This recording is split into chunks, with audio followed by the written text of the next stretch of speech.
of regional radio are not eligible to participate or win any contest. Paul Scourin here, CEO of Warner Hospital. Spring allergies acting up? At Warner Hospital and Health Services, we offer fast treatment to help you breathe easier and feel better fast. Quality care right here, right now. Click on our icon on DeWittDailyNews.com. DeWittDailyNews.com is the area's leading local news source 24 hours a day, 7 days a week. Get the latest local news, obituaries, police splatter, weather forecast, and more with no paywall. Head to DeWittDailyNews.com to get the local information you need to know. Your friend in Central Illinois, WHOW. Top of the morning. Thanks for being with us. I'm your host today, Seth Lawrence. The WHOW Morning Show streams to Facebook and YouTube, brought to you by Peterson Insurance, your Pekin Insurance agent in Clinton. My guest on the Zoom today, who's in the car, Jason Spang, Superintendent of Mt Pulaski Schools. Mr. Spang, good to see you, sir. How are you? I'm well, Seth. I know it's been a couple months for us. We had a couple conflicts with schedules, but it's great to be back on the air. You're just too busy. You're just too busy, is what it is. You've got one of the smallest districts of all the people I talk to, and yet you're one of the busiest superintendents I know. So I don't know where that time goes for you, my friend. Well, I don't know if that leads to being productive. I mean, that's certainly my goal. But yeah, we are a smaller district. Obviously, we outsource a lot of our services, which you and I were kind of talking about before we went live here. But we're kind of out on an island, really in the middle of Springfield, Decatur, and Lincoln. We outsource to all three of those larger communities, and so I have meetings and all of those towns, and so we go to Springfield a lot for IASA superintendent meetings. We have Logan County superintendent meetings at Cracker Barrel and Lincoln. We go to Decatur for meetings as well, and so we're kind of right. We're in the middle of nowhere, but still around everything. Yep. Sure. Very good. Well, let's dive into school year things, Mr. Spang. What's the calendar looking like for you and your kids? Well, so today is the last day of student attendance for our district. So we just had graduation on Sunday. It was our graduation is indoors, but it's still beautiful nonetheless. We had a nice candlelight ceremony inside for a student that we lost a couple of years ago. But graduation was great. Been to a few graduation parties, but today's the last day of student attendance. We had our field day yesterday, Seth. So that's a big day in the elementary land. Mm-hmm. So we did a lot of activities outside at the grade school, and today's just an 11:30 dismissal. But we're looking forward to the summer, but our school activities are not over yet. Our baseball team has had a great year. They just got their 20th win last night, so they're 20-9. We are hosting the regional, which we were lucky enough to receive a number 1 seed for. So there's a lot of tough competition in our regional, though. Hayworth is tough. There's some other teams in there that we've had close, hard-fought games with, but we're lucky enough to host this year, and that starts next week. And so I believe we'll be out Wednesday, Thursday, and Saturday for that. Our girls softball, we co-op with Buffalo Tri-City, and so they won a regional this year, so they're gearing up for sectionals now. And so we had some junior high track athletes make it to state. We had about 6 of those. We had a relay make it, and then we also had a long jumper, an individual shot, and then for high school girls track, Piper Tyson made it. She qualified for throws event. I believe it was disc, and she just achieved her PR, and so she's excited to make it to state. And then Carter Clark, just last night for the boys track team, their sectional was at Maroa, and he's a senior that's worked tremendously hard, and so he made it to state and throws event as well. So nice. I believe his was disc as well. So we've had a great end of the year, but we don't want to hang up the cleats and the shoes yet, and so we're going to continue to work hard and go as long as we can. Last but not least, our shooting sports team, which has been a staple in the state of Illinois, they're gearing up for Trap State. So it ends up being weekend after weekend after weekend, but they've got trap coming up, they've got skeet coming up, and then they've got sporting clays. And so if we would be lucky enough to build on the success last year, I mean, we completed the trifecta last year. So we won state in trap, skeet, and sporting clays. So Wow. if we get anywhere close to that, we'll be very, very fortunate. Do you go to all this stuff?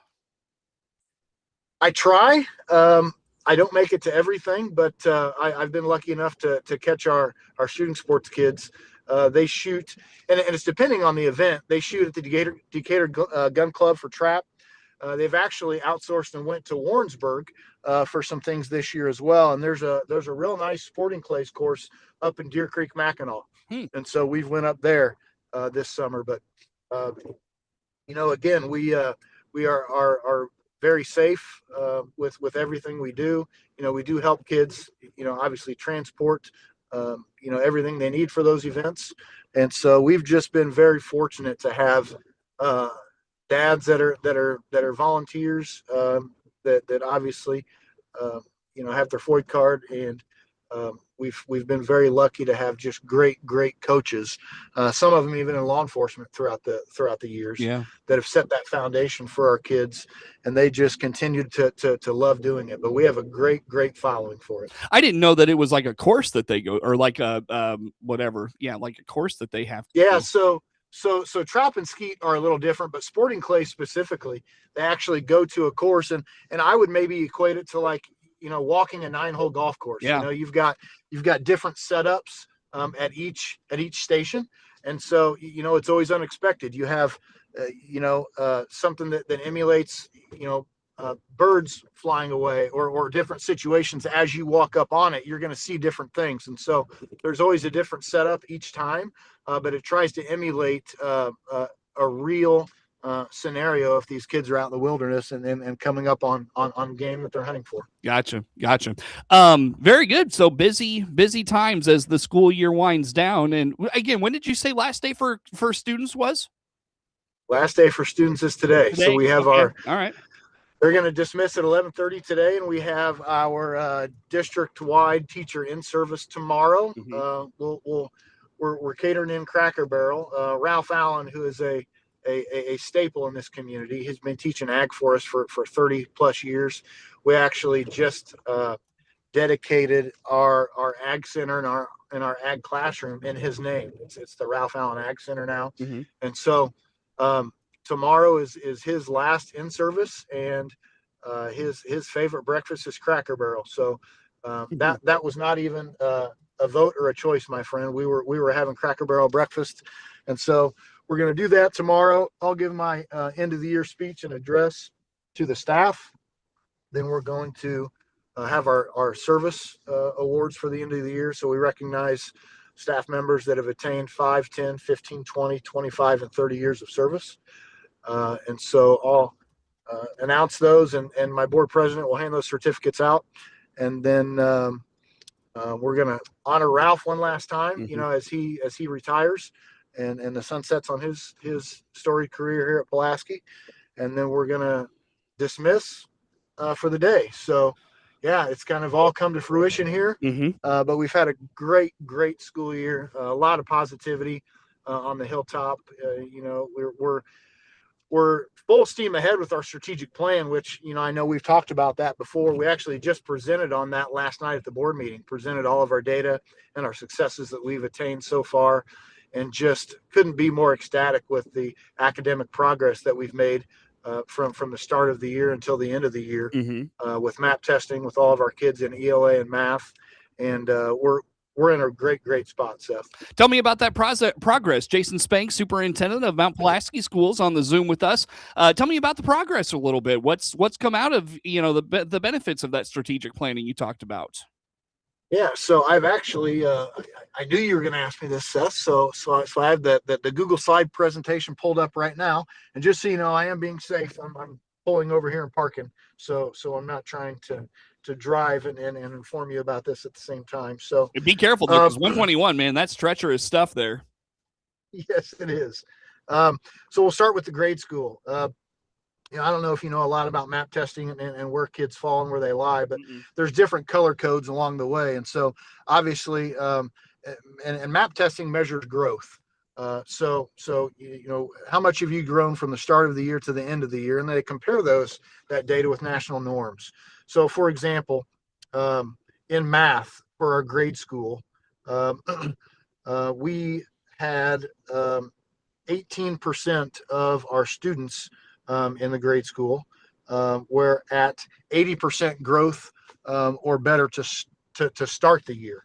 And so by the end of the year, that number increased from 18% up to 33%. Mm-hmm. And so, we've seen tremendous amounts of growth across the board for our students, and that's in all grades. And then we can kind of break it down into grade levels. So for K2 in math, to start the year, we had 4% of our students in those grade levels achieving 80% growth or higher. We increased that to 10. We had 30% of our students in the 60th percentile, increased that to 46%.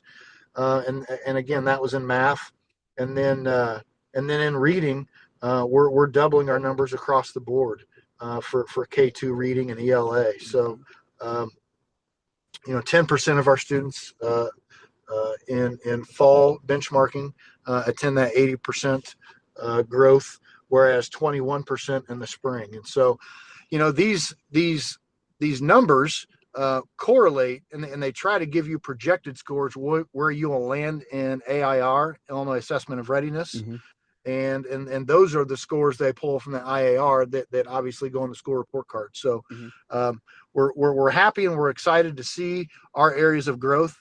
The state did come out with new benchmark areas, and instead of that being a moving target, those targets are going to be static now. Mm. So, for example, in the old assessment model, we could essentially duplicate our scores from last year, and they could be the same as far as growth is concerned. Yeah. And last year we might have been exemplary, and this year we might not have made it, depending on where everyone else lies.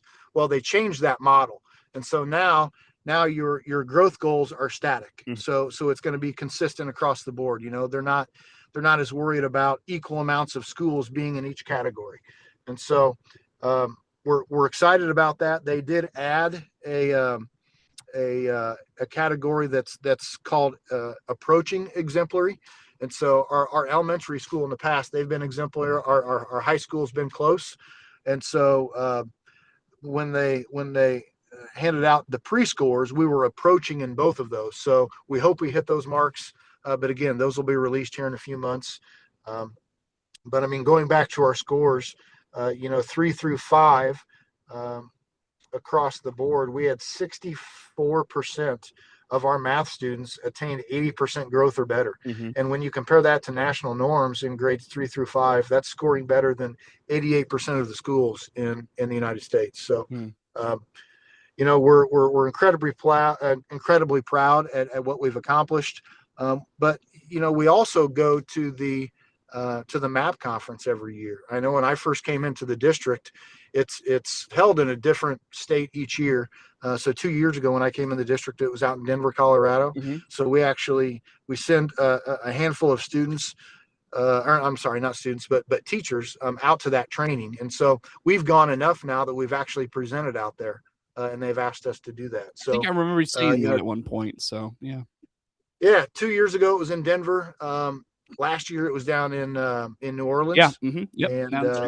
And yeah. So in any case, we've really embraced MAP testing in our district, and that's what we align a lot of our goals to in our strategic plan. And is MAP testing we're mandatory? A lot of those goals. No, it's not. You can choose different testing models. I mean, that's a pretty popular one in the state of Illinois, but that's what most elementary schools, I would say, use to as a benchmarking tool. Got it. Sure. So IAR is just one moment in time. That's one time you're tested throughout the year. Well, we test for MAP testing 2 to 3 times a year, just to see where growth is and see where kids are at. Mm-hmm. And then we use that to set up our intervention groups. We take the data from how kids test, and we take that to our SST meetings, which is our student support team meetings. Those are comprised of our building leaders, our principals, our counselors, our interventionists, our title teachers.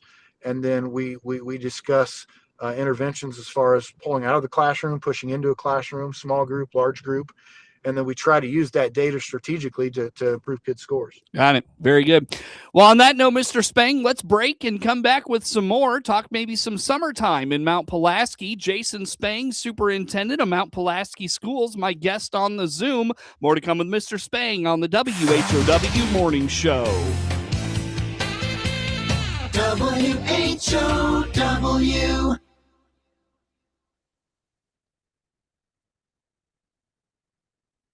Meaningful developments. Let's check the markets now on the RFD Radio Network. I'm Jim Taylor. Corn steady, beans and wheat trading lower at this hour. July corn up a penny, 466 3/4. September corn up 3/4, 473 1/4. December corn down 1/4, 489.